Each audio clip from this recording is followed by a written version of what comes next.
Ladies and gentlemen, thank you for standing by, and welcome to Tesla's Q4 2019 financial results and Q&A webcast. At this time, all participants are on a listen-only mode. After the speaker presentation, there will be a question-and-answer session. To ask a question during the session, you will need to press star 1 on your telephone. Please be advised that today's conference is being recorded. If you require any further assistance, please press star 0. I would now like to hand the conference over to your speaker, Mr. Martin Viecha, Senior Director of Investor Relations. Please go ahead, sir. Thank you, Sherry, and good afternoon, everyone, and welcome to Tesla's fourth quarter 2019 Q&A webcast. I'm joined today by Elon Musk, Zachary Kirkhorn, and a number of other executives. Our Q4 results were announced at about 1 p.m. Pacific time in the update deck we published at the same link as this webcast. During the call, we will discuss our business outlook and make forward-looking statements. These comments are based on our predictions and expectations as of today. Actual events or results could differ materially due to a number of risks and uncertainties, including those mentioned in our most recent filings with the SEC. During the question and answer portion of today's call, please limit yourself to one question and one follow-up. Please press star 1 now if you'd like to join the question queue. But before we jump into Q&A, Elon has some opening remarks. Elon? Thanks, Martin. So Q4 was another strong quarter for the company. Deliveries reached over 112,000 vehicles in a single quarter. It's hard to think of a similar product with such strong demand that it can generate more than $20 billion in revenue with zero advertising spend. I think we do say that from time to time, and I think it's often overlooked, but to have the highest demand electric vehicle in the world with no advertising spend is, I think, quite remarkable, and speaks to the nature of the product and the fact that the product itself is compelling enough to generate that demand without a bunch of advertising. At our Fremont factory, we were producing at a rate roughly the same as the NUMMI factory did in its record year of 2006. And obviously, we expect to exceed that significantly this year. This rate of production was achieved before we even started to produce the Model Y out of Fremont. So there's a lot of potential to go beyond that number. For the Shanghai factory, I'd like to say congratulations again to the team in Shanghai on launching Model 3 last quarter and achieving the first deliveries earlier this year. I'm really excited and optimistic about the potential for the Shanghai factory. I think it's going to be an incredible asset to the company. And we also broke ground on the Model Y factory in Shanghai. So there's a lot of good progress there. Regarding Model Y, it was only 10 months ago that we revealed a Model Y prototype. And now in January this year, we started producing Model Y in limited volumes already. This is thanks to a great effort of our engineering team, and we managed to achieve by far the highest energy efficiency of any electric SUV ever produced at 4.1 miles per kilowatt hour, which means Model Y all-wheel drive got an EPA rating of 315 miles. This improvement is reflected on the configurator as of today. This is above what we previously stated by a pretty significant margin. And just with great acceleration, top speed, it's really just incredible specs all around. For the Cybertruck, a few months ago we revealed the Cybertruck. That went viral, and we tried to build a product that is superior in every way without any preconceptions of how such a product should look. So it really just from the standpoint of what's the most badass, futuristic armored personnel carrier that kicks the ass of any pickup truck. Basically, that's the goal. We wanted it to look like something that just kind of came out of a sci-fi movie set from the future. And the demand has been incredible. I've never seen actually such a level of demand at this. We've never seen anything like it, basically. I think we will make about as many as we can sell for many years. So we'll sell as many as we can make. It's going to be pretty nuts. And I think actually the product is better than people realize even. They don't even have enough information to realize just the awesomeness of it. It's just great. So, and then stepping back in 2018, from a financial standpoint, we were free cash flow was break even. But in 2019, we managed to generate more than $1 billion free cash flow while building a factory in Shanghai in record time and while building parts of Model Y in production. So I think for us to have this level of free cash flow while making massive investments in capacity, while developing new products, while improving the core engineering is a testament to the, I think, incredible performance of the Tesla team, and I'm just so proud to work with such a great team. I'd like to thank the whole Tesla team for their ongoing work on cost control, is what has allowed us to get to these compelling financial numbers while at the same time growing the company at an incredible pace. And in conclusion, when I think of what we have in front of us the next couple of years, we've got Model Y, we've got Giga Berlin, Tesla Semi, solar glass roof, Cybertruck, some very exciting improvements in battery technology, full self-driving, got the next-gen Roadster, and probably a bunch of other products will come up with financial numbers while at the same time growing the company at an incredible pace. And in conclusion, when I think of what we have in front of us the next couple of years, we've got Model Y, we've got Giga Berlin, Tesla Semi, solar glass roof, Cybertruck, some very exciting improvements in battery technology, full self-driving, got the next-gen Roadster, and probably a bunch of other products we'll come up with too. It's hard to think of another company that has a more exciting product and technology roadmap. So, super fired up about where Tesla will be, in the next 10 years. If you look back 10 years from today to 2010, we will produce approximately 1,000 times more cars in 2020 than we produced in 2010. 8,000. And we have also solar glass and solar retrofit and Powerwall, Powerpack, all those other things too. So where will we be in 10 years? Very exciting to consider the prospect. Thank you very much, Elon. And Zach has some opening remarks as well. Yeah, thanks, Martin. This past year was truly transformational for Tesla, and I want to thank everyone who's been a part of making this happen. On 2019, a few key points I'd like to highlight. On demand, while we've mentioned this a few times, it's worth highlighting once again. Over the course of the year, we've transitioned entirely from generating Model 3 orders from a reservation backlog to generating new and organic demand. We've also seen a stabilization of Model 3 ASPs, even increasing slightly in Q4. And we've seen an increase in ASPs of S and X after the launch of the longer-range versions in Q2.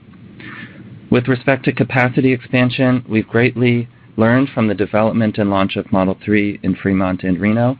As a result, we've been able to bring new production capacity on board faster and with less cost.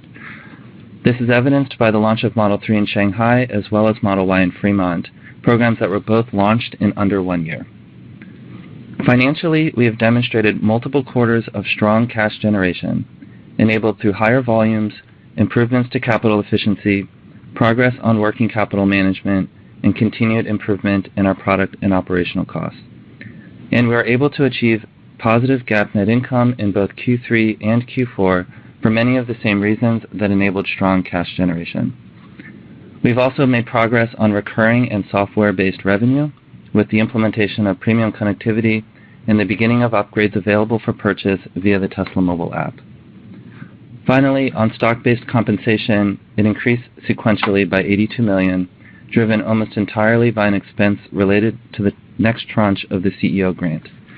This is a result of our improved expected financial performance of the company, which the CEO stock grant is tied to. As we look ahead to 2020, this again will be an important year for the company. Our task ahead is to execute on the next phase of growth while managing cash flows to support that growth. On Model Y, we expect first deliveries in limited quantities later this quarter and will ramp over subsequent quarters. As mentioned previously, we are forecasting higher gross margins on Model Y compared to the Model 3. This year, for the Shanghai-built Model 3, we expect to achieve run rate production and delivery rates. In addition, we expect to have completed the majority of planned supply chain localization at the factory or in the region. This is one of the most important components to achieve lower production costs for the site. We are also seeing strong order rates for the locally built Model 3 and remain focused on continuing the production ramp and managing costs. We also anticipate significant progress on factory construction of the Shanghai and Berlin built Model Y, which will result in continued increases in capital spending. On operating expenses, I expect an increase over the course of the year to support our growing product pipeline and international footprint. However, OPEX growth should increase at a lower rate than top-line revenue. Overall, we believe this will set us up for our strongest annual financial performance yet, with sufficient forecasted cash flows to support investments related to our growth and further strengthening of our balance sheet. For Q1, please keep in mind that the industry is always impacted by seasonality. Additionally, we are in the process of ramping two major products, Model 3 in Shanghai and Model Y in Fremont, which I expect will temporarily weigh on our margins. We are also in the early stages of understanding if and to what extent we may be temporarily impacted by the coronavirus. At this point, we're expecting a 1 to 1.5 week delay in the ramp of Shanghai-built Model 3 due to a government-required factory shutdown. This may slightly impact profitability for the quarter, but is limited as the profit contribution from Model 3 Shanghai remains in the early stages. We are also closely monitoring whether there will be interruptions in the supply chain for cars built in Fremont. So far, we're not aware of anything material, but it's important to caveat that this is an evolving story. However, we have more than sufficient cash to continue our expansion plans while further strengthening the balance sheet. Thank you again for your support, and we will turn to questions. Thank you. We are going to take the first questions from retail investors compiled by Say Technologies.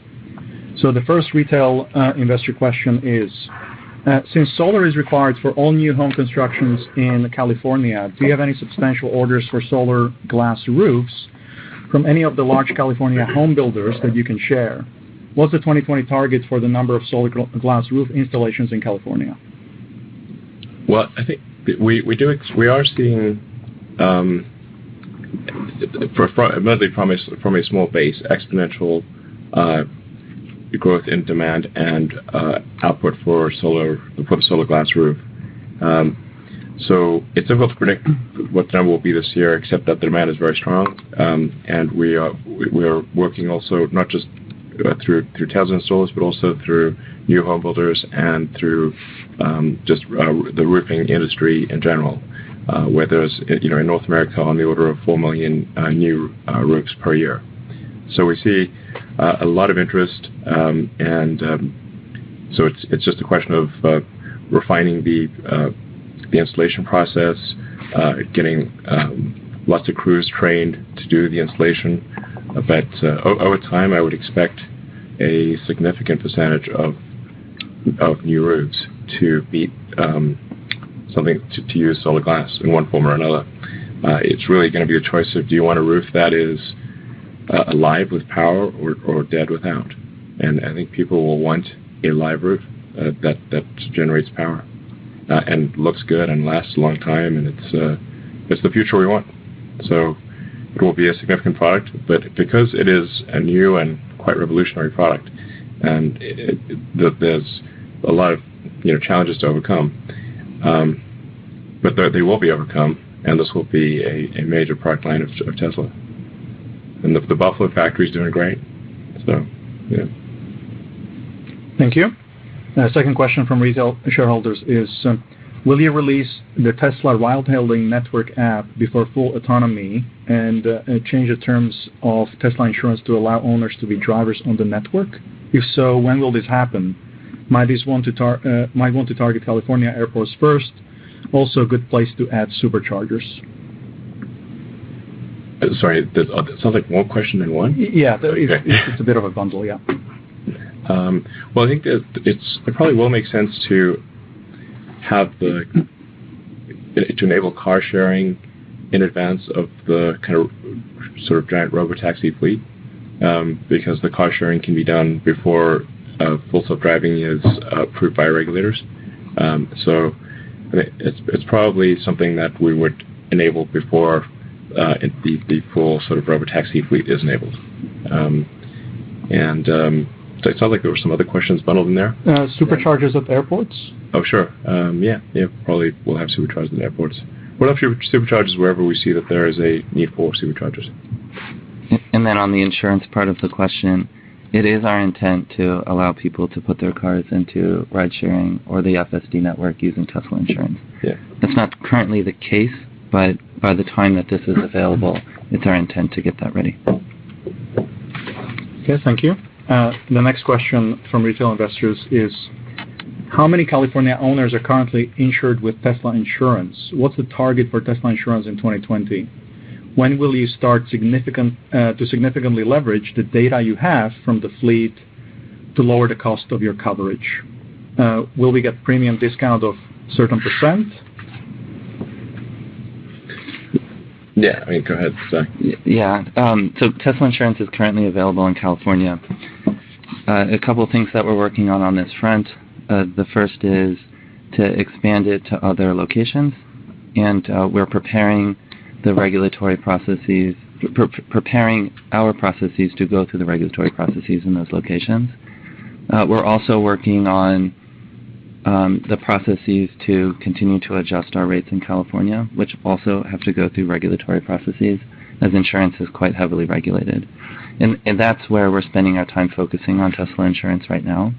There's a significant amount of innovation, as we've discussed before, in this space, exactly getting to the intent of what the question here is, using our technology to reduce rates, and this will be rolled in over time.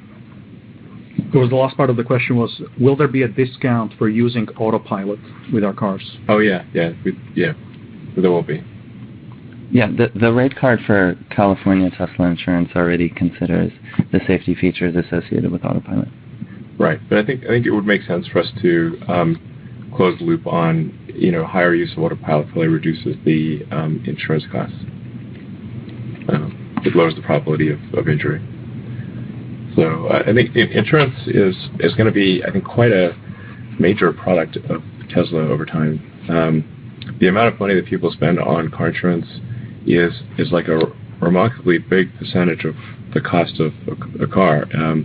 Like you can lease a Model 3 right now for $400 a month, but a typical owner in California will be paying, somewhere between $100 and $200 a month in insurance. So we're talking about something which is maybe a quarter to half of the cost of the lease of the car is insurance. And a lot of that insurance cost is just because the insurance companies don't have good information about the drivers, and that there's no good way to provide feedback where it's a very poor feedback mechanism in terms of the insurance rates versus the actual way that the car is being driven, whereas we can do that in real time. It's a fundamental information advantage that insurance companies don't have. Thank you.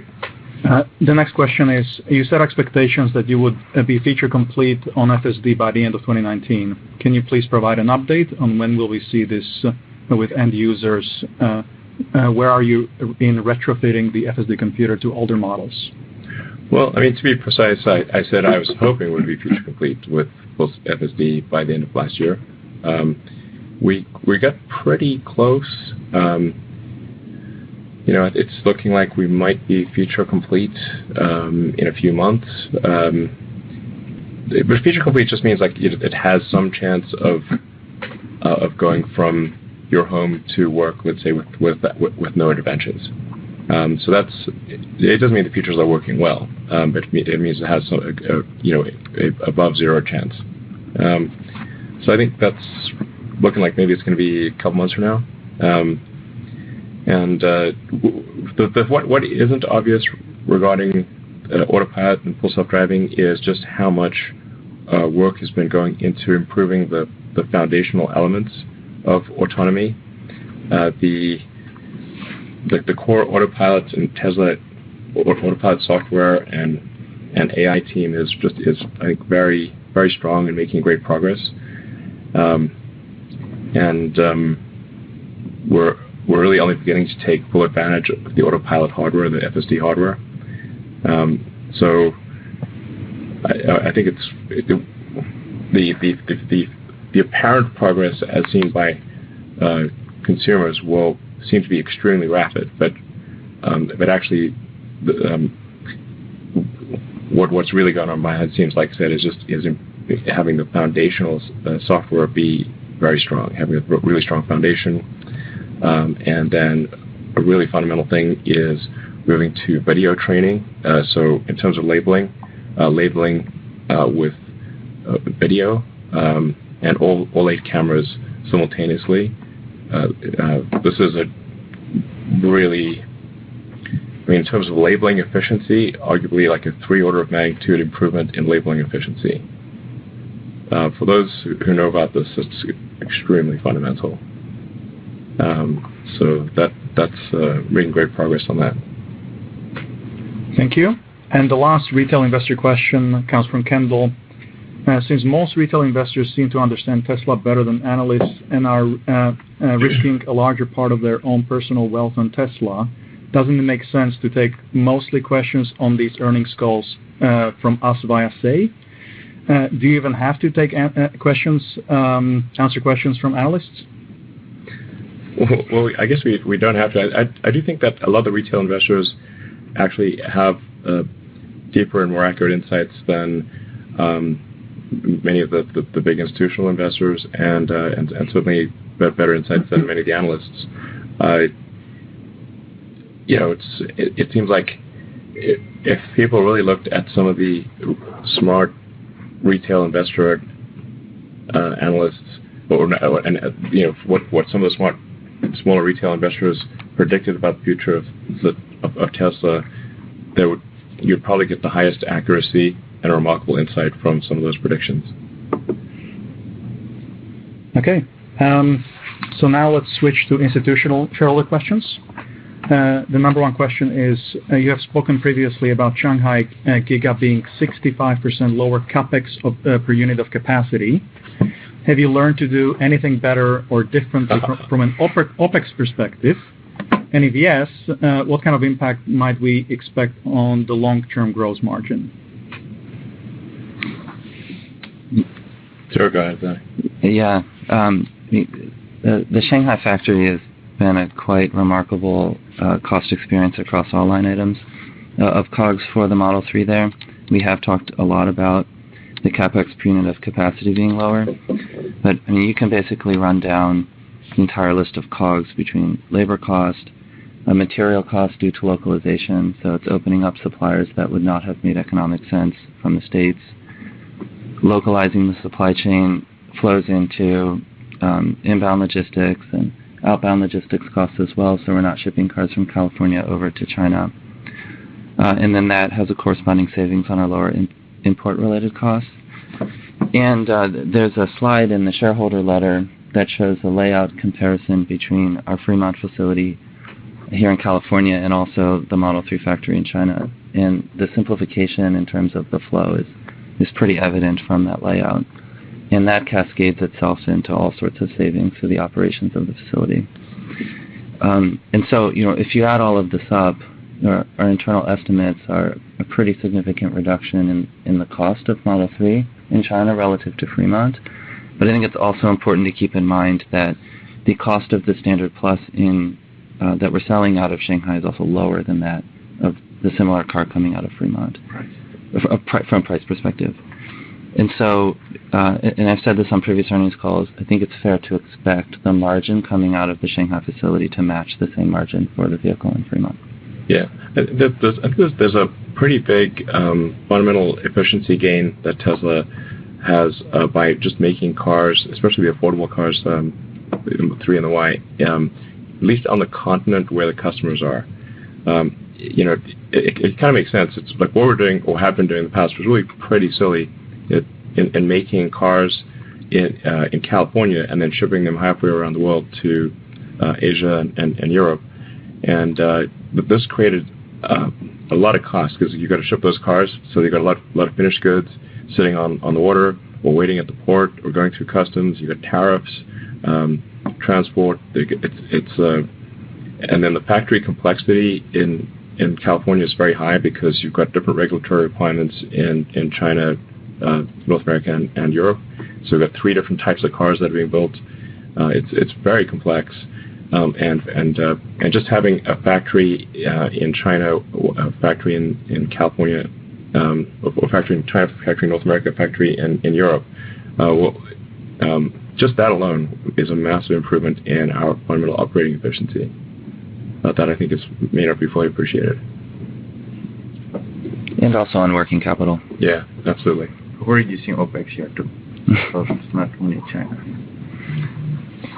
Okay, the next question from institutional investors is, given the recent run in the share price, why not raise capital now and substantially accelerate the growth in production, i.e. build the gigafactories, investment in supercharger and customer service?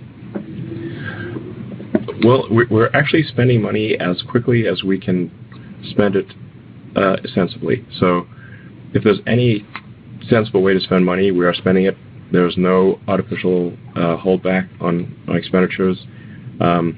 Anything that I see that is looks like it's got good value for money, the answer is yes, immediately.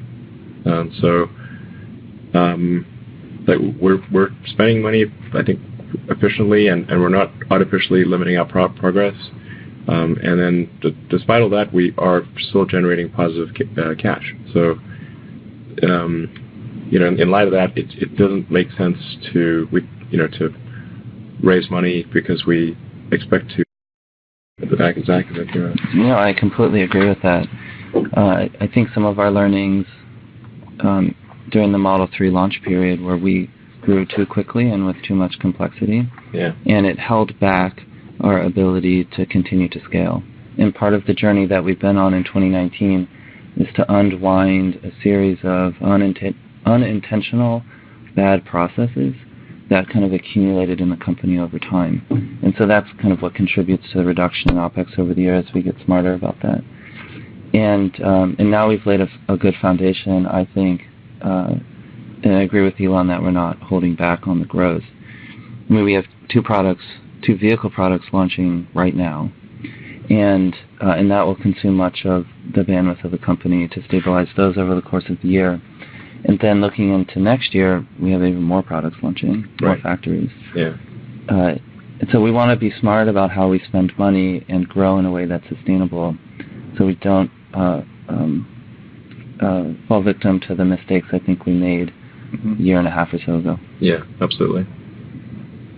Okay, the next question we've already answered regarding autopilot timelines. So the following question would be, can we please talk about cost control and OPEX sustainability in terms of growth versus gross profit growth?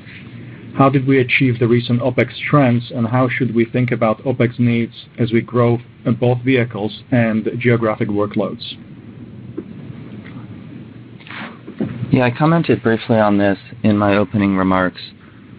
We did see an increase in operating expenses from Q3 to Q4, even excluding the portion of that attributed to stock-based compensation.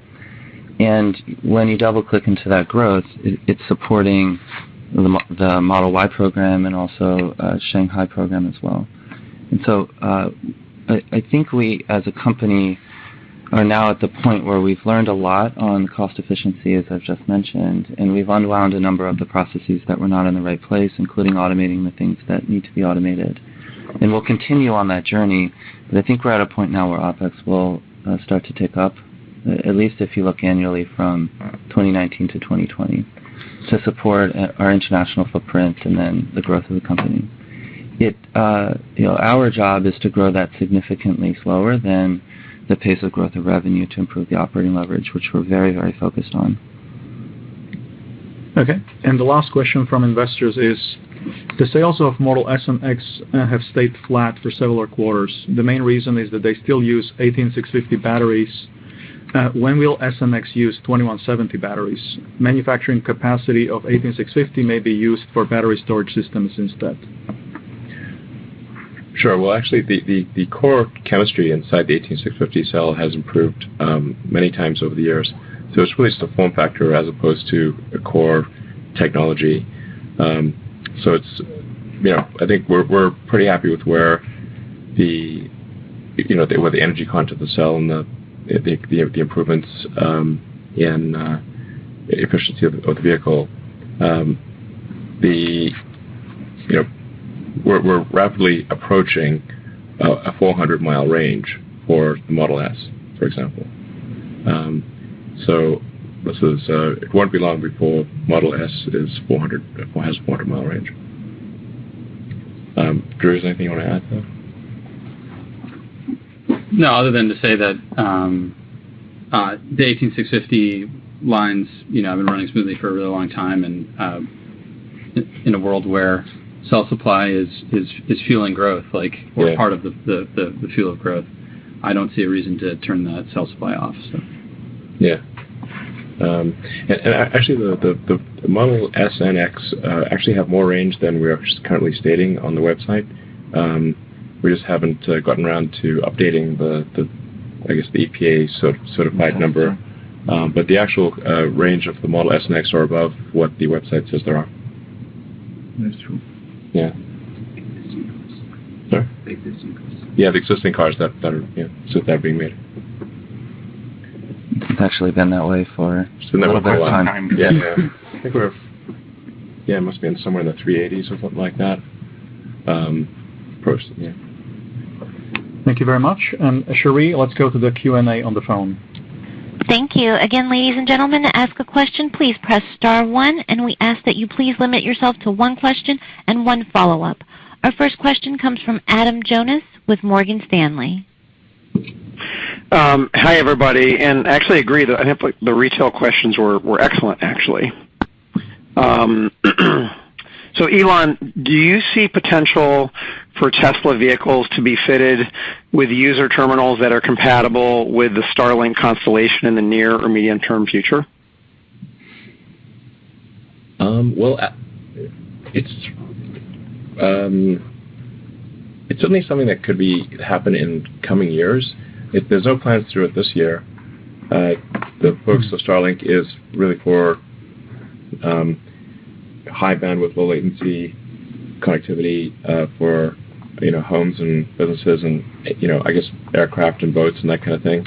But the antenna for that high bandwidth, low latency thing is sort of about the size of a medium pizza, which you could put on a car, but I think is more bandwidth than you would really need. I mean, technically, you could buy one and just stick it on the car. Yeah, it'll work. Phased array antenna. Well, maybe just as a follow-up, for my follow-up, how would, assuming that we get the antenna form factor and cost down to a point where that could be integrated into the roof of a car, for example, cost effectively and aerodynamically, et cetera, how would compatibility with a Starlink architecture theoretically improve the Tesla customer experience or the capability of the network? Well, I think actually in most parts of the world would just use the cellular connectivity, just use 5G. It would be the recommendation, certainly in any cities or something like that, But if you're out in the countryside and there's not good cell connectivity, then you could connect with a Starlink antenna, and you wouldn't need, you don't need to have gigabit level connectivity. You could probably 20, 30 megabits is probably fine, and then you could have a much smaller antenna. So yeah, I guess it could be good for making sure there's connectivity and outside of major cities and that kind of thing. But I mean that's I'm sort of I'd say relatively obtuse. It's not I'm not thinking about it very much, to be honest. Thank you. Let's go to the next question. Thank you. Our next question comes from Dan Galves with Wolfe Research. Hey, good afternoon. Thanks. So hoping you could give us some guidance on what CapEx is going to be this year, and kind of as I look to model out the business long term, is there a rule of thumb that we can use for capital expenditures per unit of production capacity, or some sort of rule of thumb like that?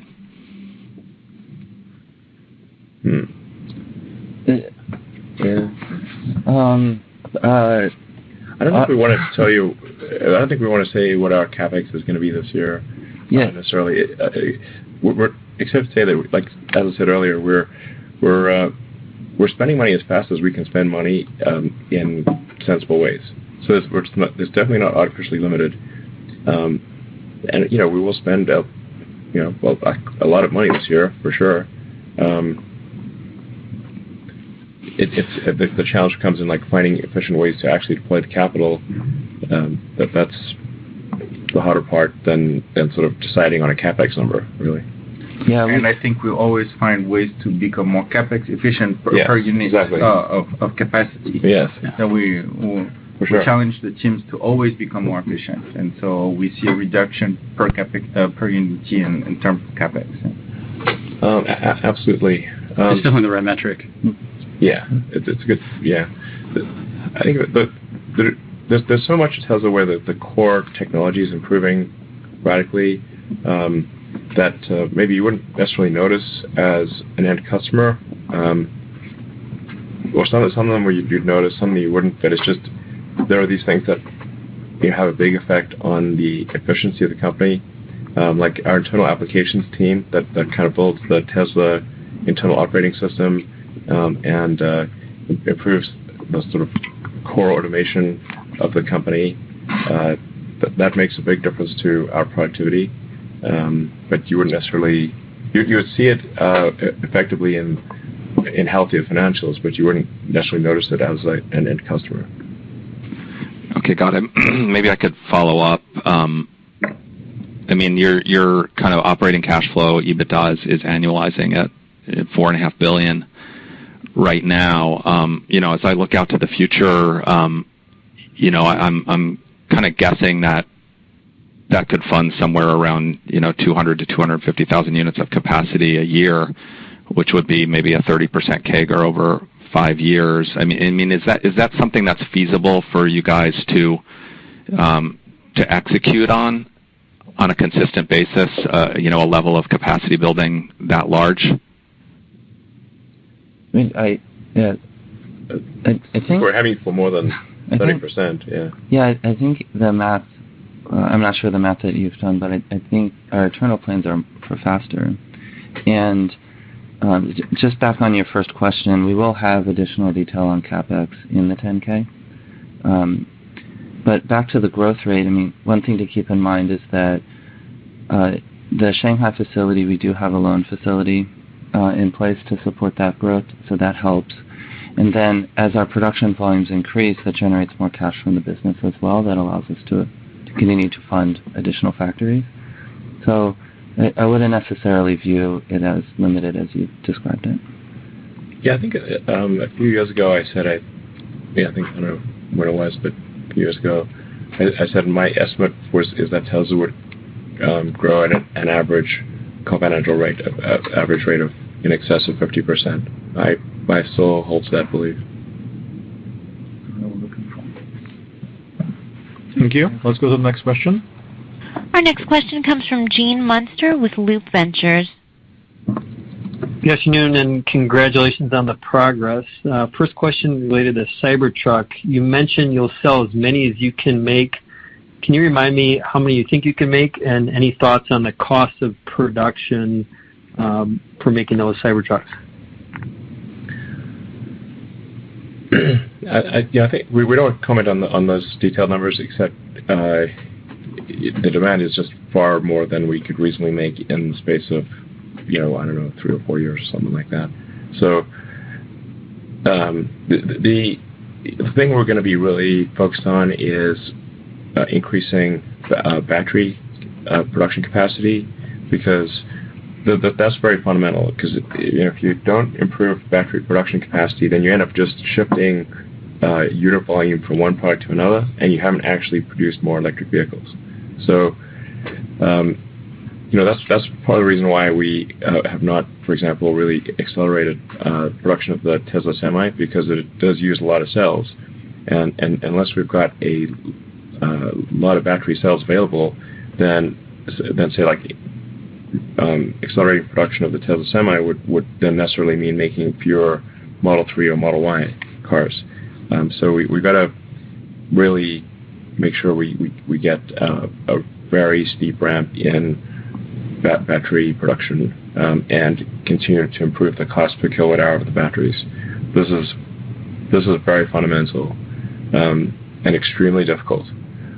So I said we're going to do like kind of a battery day just to kind of explain more about this and what our plans are. I think probably it's going to make sense to do that after the end of this quarter, because I think it's going to be kind of an intense end of quarter as it was last quarter.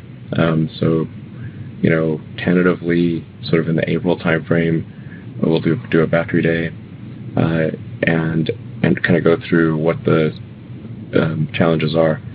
How do you get from here to, I don't know, a couple thousand gigawatt hours a year or something? Great. I'll look forward to that battery day. And you also mentioned in your prepared comments about other products that may come up, and the only vehicle not announced for Master Plan Part 2 is a high passenger density vehicle. Any light that you can give us regarding that project? Yeah. Going back to what I just said, we've got to improve the total battery capacity. Otherwise, we add complexity, but we do not improve the number of vehicles on the road. So,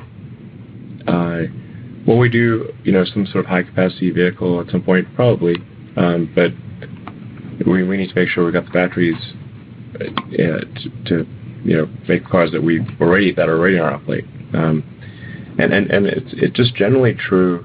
And I've seen some sort of sensible comments by ARK Invest, where they're pointing out that really people do prefer to drive in their cars mostly by themselves. And I think the average, the average number of occupants in a car, I think, is like 1.2.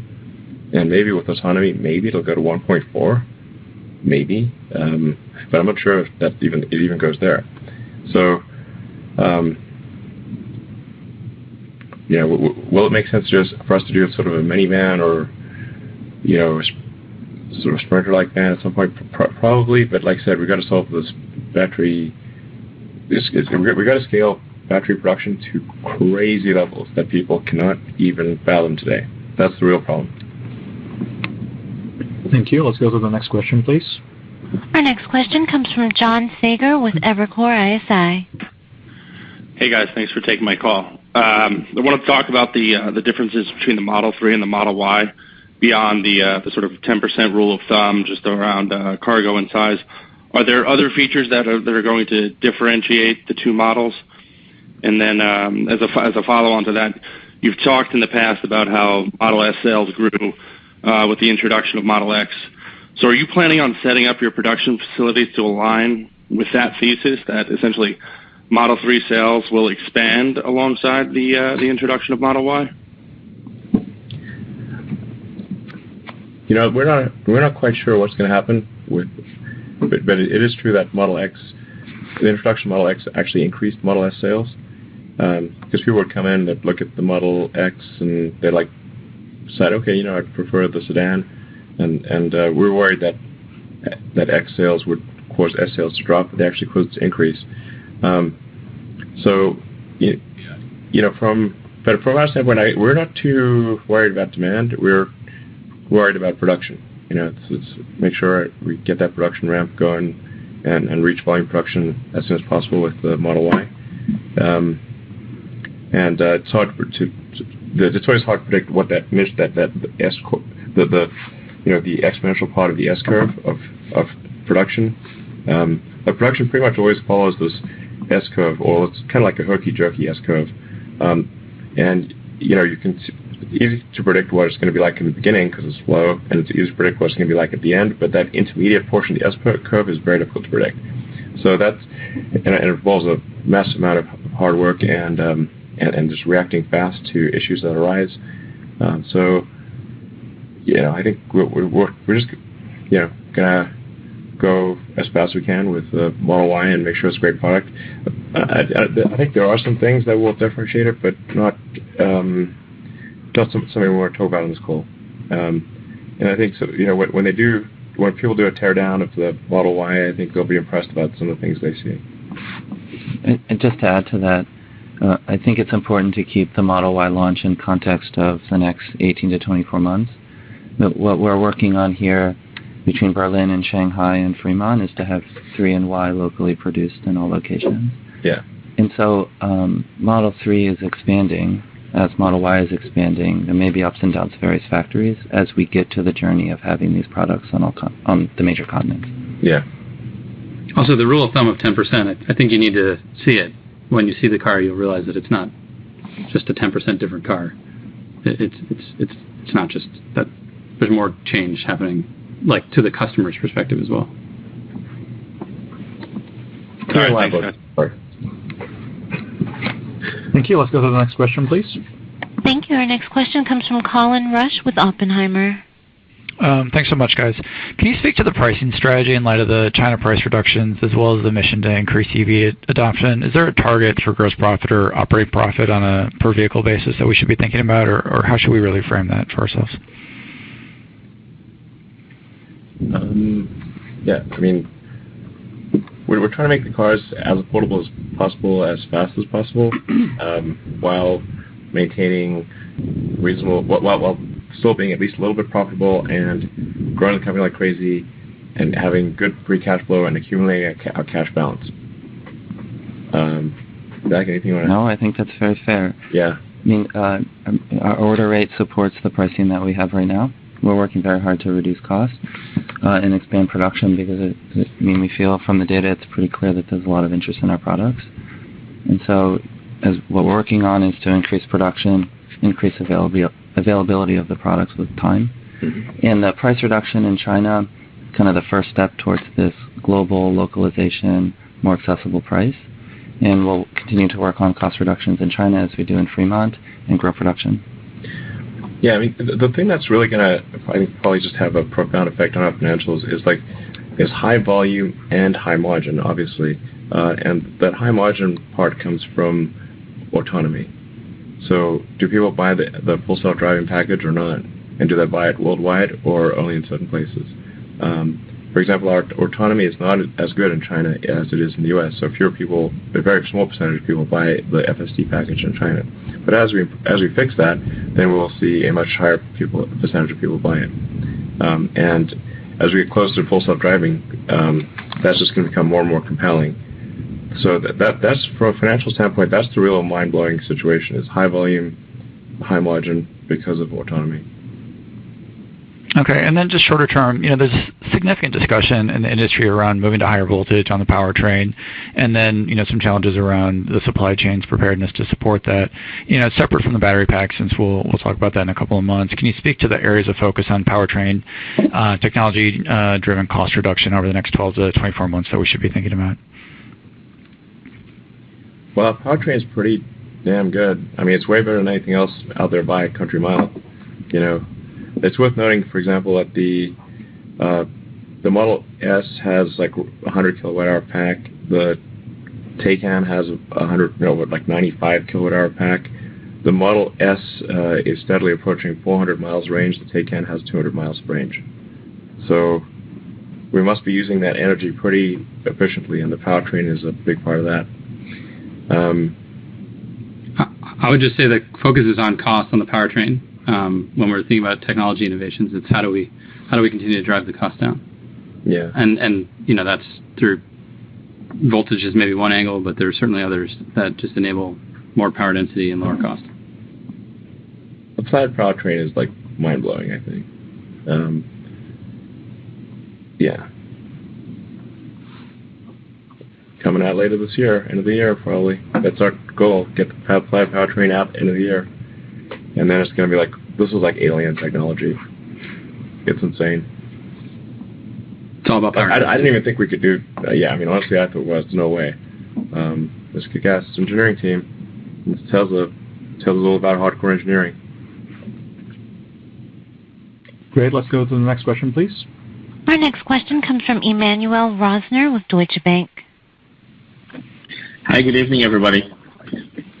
So in your slide deck, you had the comments around average selling price being stable or thereabouts in 2020.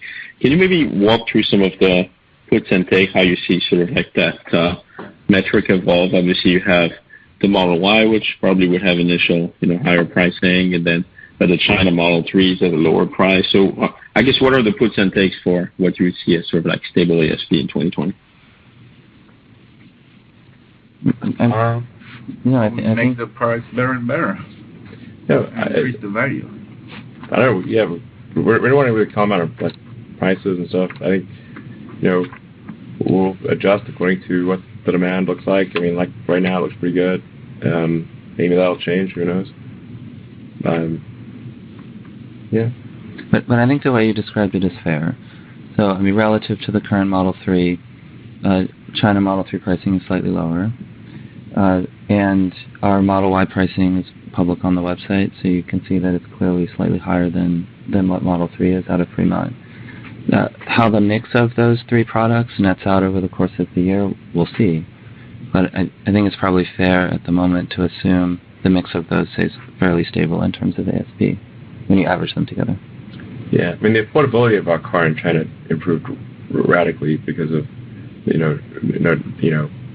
very tariffs mostly gone away, purchase tax exemption, local pot supply, not having to spend a bunch of money to transport it over the ocean.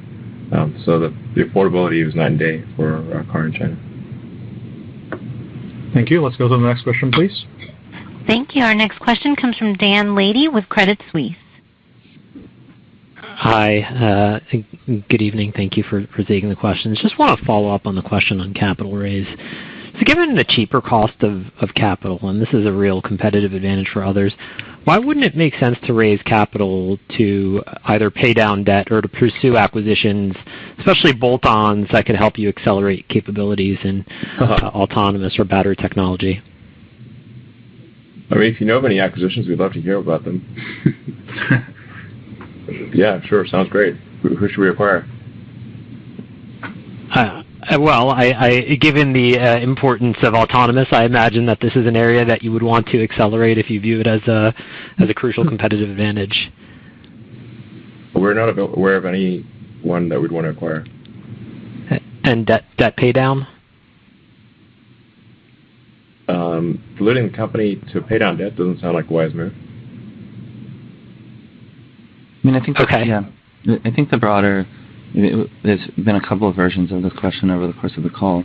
I think what we're saying more broadly is that as we look forward on the cash generation from the business relative to what our plans are, we are not constrained. Yeah, we're going to pay down the debt just, as time goes by, and we paid down half $500 million worth of debt last quarter. So we'll just keep steadily paying it down. And yeah, so. Yeah, right. But yeah, I don't think we have anything more to say on that front, really. Okay, thank you. Let's go to the next question, please. Thank you. Our next question comes from Pierre Ferragu with New Street Research.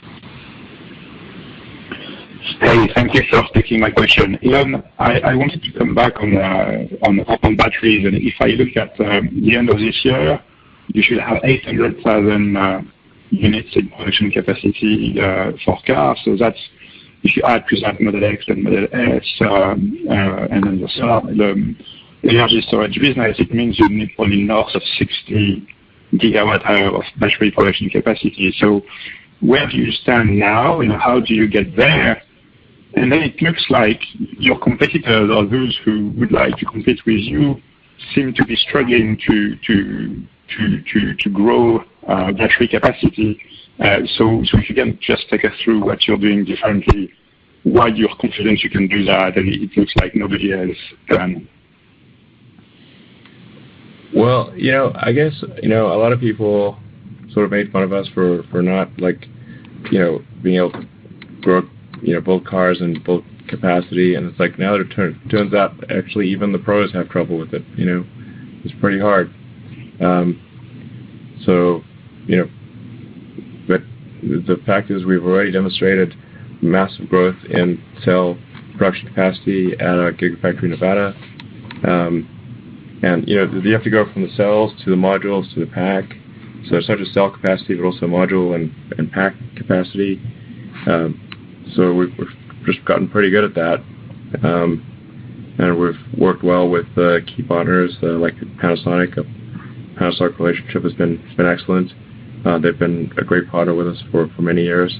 We've added some additional partners at a smaller scale, with LG and CATL, and we'll have more to talk about this in detail in Battery Day. Like I said, probably April. We've got a very compelling strategy. We are super deep on cell, and cell through battery, so cell module battery. Drew, is there anything you want to add to that? Thanks. I think you said it all. We are super deep. Yeah. It's a cool. The rabbit hole goes down pretty far. 7 days a week. We're doing 7 days a week. Yeah. Battery production. Man, do we know a lot about batteries? Jeez. I can see that. The only thing I would add is. Sorry, go ahead.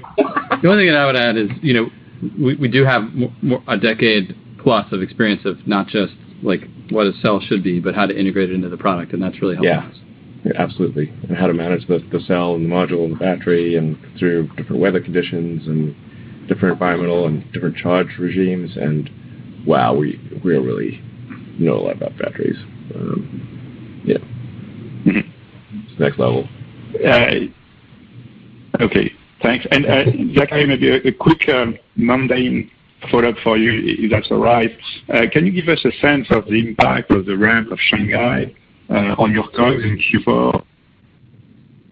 Yeah, we were negative gross margin on the products that we built in Q4. But the team in China, I think, did a great job managing costs during the launch. And so there was a slight drag associated with it, but not terribly significant. Okay, and let's go to the last question, please. Thank you. Our last question will come from Joseph Osha with JMP Securities. Further to the conversation around cell technology, just wondering if you can comment on what the plans are for the Maxwell technology that you acquired, either as a capacitor or a dry cell or what have you. Thanks. Well, like I said, we're going to talk about this in Battery Day, which is probably April. And then a lot of these questions will be answered. I think it's going to be a very compelling story that we have to present. I think it's going to actually blow people's minds. It blows my mind, and I am, I know it. So I think it's going to be pretty cool. The Maxwell, that ultra-cap technology is kind of part of the plan.